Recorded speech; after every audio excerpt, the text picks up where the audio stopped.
Travis here from Team Buffalo. Today I want to talk to you about how to absolutely smash it in your one-on-ones. They're one of the most critical tools you have in your tool belt as a leader to affect meaningful people outcomes within the organization, but unfortunately so often done poorly. So we're going to help change that for you today in just 3 simple core components.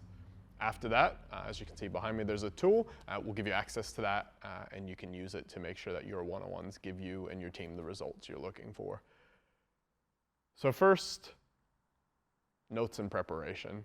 Not super exciting, not something where you can go, hey guys, I figured out the one-on-ones. It's notes and preparation.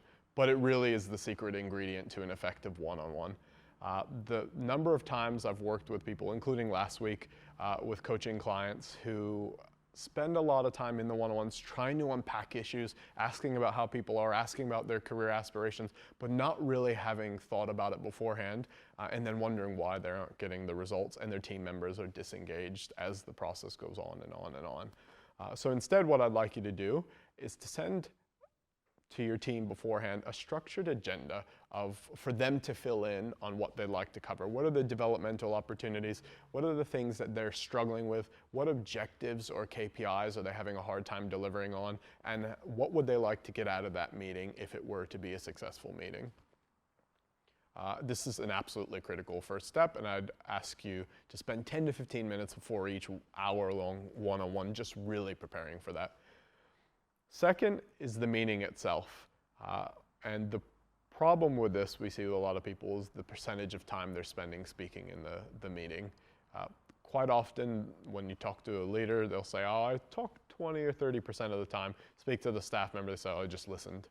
So there's clearly a disparity between our perception of what we're doing and what we're actually doing. So the rule of thumb we've set for leaders is 10% or less of your time spent talking. And when that time is happening, you should be asking deep, meaningful questions to help move the needle on whatever those agenda items are that you're covering off in the session. Sounds super simple, but again, really not done well or that often. And then some examples of the questions which are on the sheet for you to look at later are, if you were in my role, what thing would you change immediately? What things around here should we start, stop, and keep doing? What person in this organization is absolutely carrying the weight of the world on their shoulders but getting no recognition for it? So really insightful questions, really important for us to understand as leaders. And you multiply that by 8, 10, 20 people on your team, and you can start to affect meaningful change very quickly. And then the third and last part, if you're still with me, click like and subscribe below. But the third and last part is the follow-up.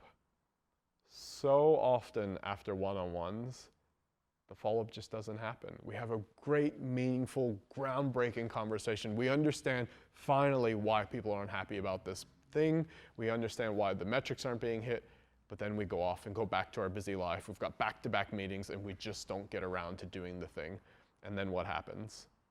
A month or a quarter later when you have your next one-on-one, it rolls around and we have the same problem again. And people don't understand, well, why hasn't that changed?